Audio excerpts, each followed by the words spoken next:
Pessoal, muito bem-vindos à nossa live. Nós estamos fazendo 5 lives sobre episcopologia. Alguém não sabe o que é episcopologia dos que estão aqui presentes? Maurício, você sabe o que é episcopologia? Não. Quem não sabe mais, você também não sabe. Episcopologia, vamos parar com esses nomes tão feios e vamos falar bonito. Governo da igreja. Como que se organiza a igreja? Quem que manda, quem não manda, quem está em cima, quem está embaixo, o que é cargo, o que não é cargo, o que é chamado, né? Quando a gente olha para a igreja, agora vamos olhar para a igreja de uma forma geral, né?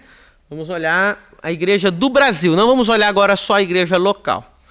Então vamos fazer assim, vamos pensar assim, só existe uma igreja no Brasil.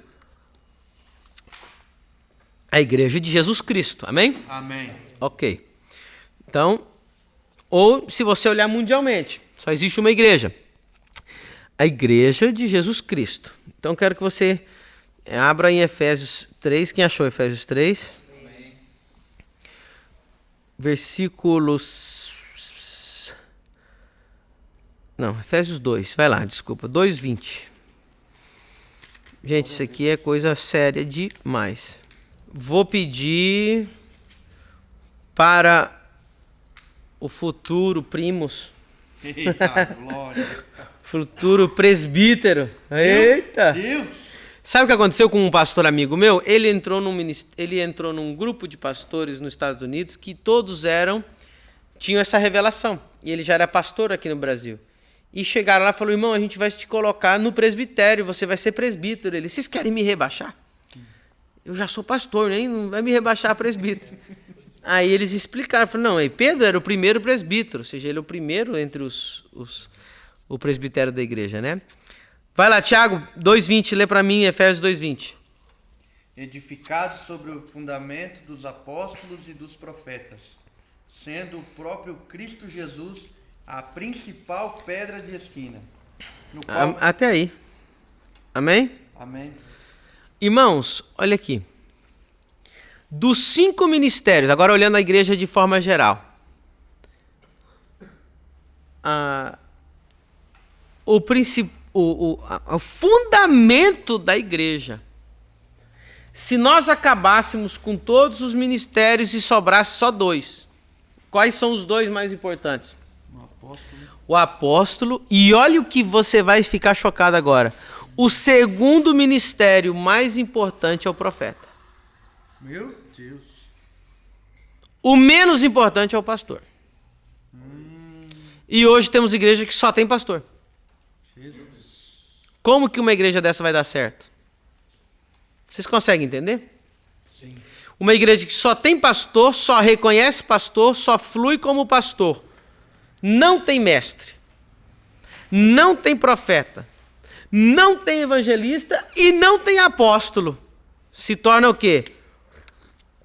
É a típica igrejinha local de 50 membros e 50 anos. Porque o pastor ele é bom para cuidar das ovelhas que foram dadas a ele. Mas quem é bom para multiplicar elas? Evangelista. O touro reprodutor, que é o evangelista.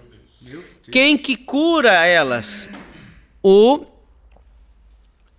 veterinário. Quem é o veterinário? O mestre. Quem nutre elas? Quem dá um anabolizante para o cara que tem injeção na mão? O mestre. Né? Quem que vai guiar aquele rebanho juntamente com o pastor? Profeta. Que é o melhor amigo do homem, aquele cachorro que vai... Você viu aquele cachorro pastor que cuida junto com o pastor? Sim. É o profeta que espanta o lobo de noite. Aviso. E o apóstolo é o supervisor de toda a fazenda.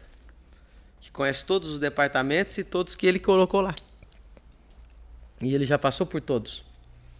Entendeu? Então, a igreja... Então, o que acontece? A igreja ela começou apostólica e profética. Olha só para vocês terem noção. Nós vamos abrir em Atos. Só para vocês terem noção como que era a igreja. Capítulo 13. nem se falava de pastor aqui. Pastor era um ministério que era colocado assim: você vai cuidar de algumas pessoas, você vai visitar, você vai ficar ali dando aquela assistência. Quando você lê Atos 13, diz assim: e na igreja que estava em Antioquia, havia alguns profetas. Então já começa dizendo, aquela igreja ali tinha alguns profetas, porque era uma igreja muito profética, muito baseada no profético. Quem consegue entender? Amém. Então, Atos 13. E mestres, tinha alguns profetas e mestres, porque essa é a ordem que a Bíblia dá. Se você abrir em 1 Coríntios 12, 28, vai te dar a ordem de importância de ministérios. 1 Coríntios 12, 28, vai estar escrito assim. Olha que interessante. E uns Deus pôs na igreja. Olha só, escutem. Primeiramente, então, em primeiro lugar, apóstolos. E a palavra diz assim: em segundo lugar, profetas. Pastor, como que eu conheço uma igreja saudável? Uma igreja que primeiro tem apóstolo, segundo tem profeta. Só que nós vamos desmistificar tudo que você pensou e acreditou errado sobre o profeta nas próximas 2 lives. Você não tem ideia da confusão que o brasileiro tem sobre o que é o ministério profético. E nós vamos desmistificar, desmentir, construir e estabelecer tudo de novo aqui para você entender o que é um verdadeiro profeta e o que não é, porque é um dos assuntos mais importantes desse tempo. Amém? Então, qual que é as marcas do apóstolo? Como que eu identifico um apóstolo? O que é um apóstolo? Em primeiro lugar, a palavra apóstolo significa enviado. Segundo lugar, quem inventou a palavra apóstolo não foi Jesus. Quem inventou a palavra apóstolo foi Alejandro. Foi o Alejandro Magno. Alexandre o Grande. Ele inventou a palavra apóstolo. Você sabe que Jesus viveu no mundo helenizado, ou seja, grego, porque Alexandre Magno tinha conquistado o mundo e Jesus veio na época que os romanos estavam tomando o lugar dos gregos. Por isso que a Bíblia fala grego o tempo todo, porque era todo o povo naquela época que não era judeu, era grego, porque falava-se grego. E quem inventou a palavra apóstolo foi Alexandre, porque ele era um general, ou menos de um general, qual que é a outra palavra? Um comandante, um coronel, que era enviado para uma região. Olha que interessante, ele ia com 300 homens, isso está na história, se você estudar a história de Alexandre, você vai ver que ele tinha os seus apóstolos, que era enviado um homem com 300 homens para uma cidade, para colonizar aquela cidade e estabelecer as leis, as normas, a cultura. Eles sabiam que com 300 homens, eles estabeleceriam a cultura grega naquela região. Meu Deus. E eles tomariam conta de toda aquela região. Então, essa era a ideia. Um apóstolo é aquele que ele é enviado para conquistar um território com uma missão. Então, a palavra apóstolo é enviado. E para ser enviado, ele é enviado com toda a autoridade. Por isso que Jesus disse: toda a autoridade me foi dada no céu e na terra. Portanto, ide. Nesse momento, todos eles eram apóstolos. Eles foram como apóstolos, com toda a autoridade para exercer e estabelecer o reino, a sua cultura, o seu governo do reino, e onde quer que eles fossem. Vocês conseguem entender isso? Amém. Agora, existem sinais para comprovar que alguém é apóstolo. Aqui o pau vai torar, como diz lá, porque o povo não gosta desse versículo. O povo quer queimar esse versículo da Bíblia. O povo quer assim, não quer esse versículo, pelo amor de Deus, tira esse versículo da Bíblia. Mas aqui nós mostramos tudo, irmão. Glória a Deus. 2 Coríntios 12, irmão. Eita, agora aqui a coisa vai ficar assim. Ainda bem que eu não estou com os comentários ativados aí. Segunda carta de Paulo aos Coríntios. Aleluia, aos Coríntios. Visto que em nada fui inferior aos mais excelentes apóstolos. Então Paulo está dizendo, eu não fui diferente, não fui inferior a nenhum dos mais excelentes apóstolos. Quem que eram os mais excelentes apóstolos? Os outros 12, né? Pedro, Tiago, João, né? André, todos os outros. Felipe. Ainda que nada sou. Agora o 12 vai pegar fogo. Os sinais do meu apostolado foram manifestados entre vós. Olha aí, os sinais. Então, diga comigo, apostolado tem sinal. Tem sinal. Com toda a paciência, aí ele diz como que foi manifestado. Por sinais, prodígios e maravilhas. Viu? Então vamos assim, para não falar que eu que estou falando, diga assim, a Bíblia diz que o maior sinal do apostolado são sinais, prodígios e maravilhas. Quem não gostou, fala aí, quem não gostou, troca de religião. Meu Deus. Vamos tirar da Bíblia ou está aqui? Paulo disse, eu provei que eu sou apóstolo. Está aqui as marcas do apostolado. Sinais, milagres, prodígios e maravilha. Esse é um dos sinais. O segundo sinal estava no versículo antes, vocês não prestaram atenção. Paulo estava dizendo o seguinte assim, porque eu devia ter sido louvado por vós. Paulo diz assim, vós sois a minha carta de recomendação. Em outros versículos, quem já viu Paulo falar uma coisa assim? Sim. Então o que acontece? A prova, o sinal, o fruto de um verdadeiro apóstolo são, diga comigo, as igrejas que ele fundou. Eu conheço apóstolos que nem a família dele aceitou Jesus ainda. Meu Deus! E tem 5 pessoas numa garagem e ele virou apóstolo. Então, como assim? Né?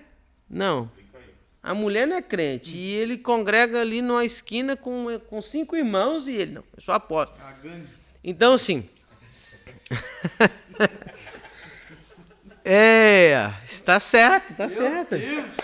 Então, o que acontece? Deus me usou assim muitos anos nos sinais, maravilhas e multidões, aquela coisa toda.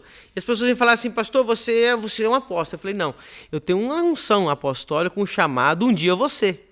Porque um dia eu vou ter uma carta de recomendação. O que é a carta de recomendação? Meus filhos, o fruto que o meu ministério deu, as igrejas que eu abri, os ministérios que a gente foi, o que a gente alcançou. E eu mesmo sempre fui consciente disso. Eu falei, enquanto eu não tiver isso, nem se quiserem colocar o título e o óleo na minha cabeça como apóstolo, eu não vou aceitar. Porque eu entendi o que Paulo falou. O apostolado ele tem marcas. E um deles é o fruto das igrejas que foram fundadas. Porque todo apóstolo tem uma missão. Ele teve assim, um chamado específico, Deus enviou ele para um lugar para ele conquistar uma região. Então, quando eu comento com vocês o que aconteceu na África, eu estava comentando hoje na casa do Aclésio, né? Que Deus falou assim, você vai acontecer isso, você vai ser enviado lá, eu vou te respaldar. Então, todo apóstolo ele tem uma visão muito clara, ele gera filhos, ele faz uma conquista de um lugar, de uma região para Deus. Entendeu? Então o apóstolo ele tem a visão de conquista. Diga comigo, o apóstolo tem visão de conquista. Por isso que a igreja tem que ser apostólica. Então, porque se a cabeça da igreja sempre for um pastor, a visão dele é cuidar das ovelhinhas que está com ele. Por isso que eu falei, não é um problema. Só estou falando que é assim. O cara que tem 50 membros, 50 anos. E ele fez bem. O trabalho dele era pastor. O trabalho de conquista é do apóstolo. Entendeu? Então, agora presta atenção. Por isso que quando você tem um apóstolo na frente de uma igreja, você não pode exigir ele de ficar te visitando, cuidando de você. Para isso, ele vai colocar um monte de pastor dentro da igreja. A visão do apóstolo que está ali é conquistar a cidade, é preparar as equipes, é organizar o que tem que organizar, é fazer o que tiver que fazer, é preparar vocês na palavra, É tudo isso. Entendeu? Então, esse mimimi, não, porque o pastor não me visita, o pastor me visita. Nós temos que acabar com essa conversa. Meu Deus. Isso é mimimi. Isso não existe. Se alguém tem que te visitar, é um dos 400 pastores que o apóstolo vai pôr dentro da igreja. Entendeu? Então, não, mas o pastor principal lá, que a gente chama pastor principal, que é o bispo, ele não tem que ficar te visitando. Imagina quando tiver 5.000 pessoas, pelo amor de Deus, não existe. Não, mas eu gosto da igreja, eu gosto da igreja que o pastor principal, você tem um problema de ego, você tem uma carência, você tem um problema, irmão. Meu Deus. Não, porque o pastor precisa me visitar. Então, não, você tá errado, você está querendo uma igreja para você. A igreja não é para você, a igreja é para você servir, é para nós conquistarmos a cidade, é para nós invadirmos todos os âmbitos da sociedade, parar de mimimi que o pastor principal tem que ficar me visitando, e Deus vai pôr um pastor ali entre eles para estar junto com você, vai te dar a reunião nas casas onde você vai estar, né? E aquele homem que está ali na frente, que pode ser um bispo, pode ser um apóstolo, né, que fazendo papel de bispo, você tem que orar por ele para ele continuar tendo a visão de conquista. Se ele te visitar um dia, amém. Se não visitar, irmão, não é essa a visão da igreja. Você ter um clube social e você se sentir ali o tempo todo massageado o seu ego e senão eu vou embora da igreja. O verdadeiro apóstolo está pensando assim, como que eu ganho a cidade inteira, a região inteira, o estado inteiro, o Brasil inteiro, o mundo inteiro. E é isso que nós temos que alimentar e deixar o apóstolo ser apóstolo. Amém? Amém. E quem é o pastor principal da igreja, que seria o bispo, a preocupação dele é cuidar dos outros pastores, para os pastores cuidar do povo. Quem consegue entender isso? Então, presta atenção, uma igreja ela pode ter 400 pastores. Porque pastor vai cuidar de gente. Então, se 400 pastores cuidar de 100 pessoas, são 4.000 pessoas. Meu Deus. Entendeu? Então, e aí todo mundo tem pastor. E todo bom líder que está debaixo do pastor, isso aqui eu já vou falar porque eu acho que Deus está falando com alguém que está aí nessa live. Meu Deus. Você quer saber se um líder é bom?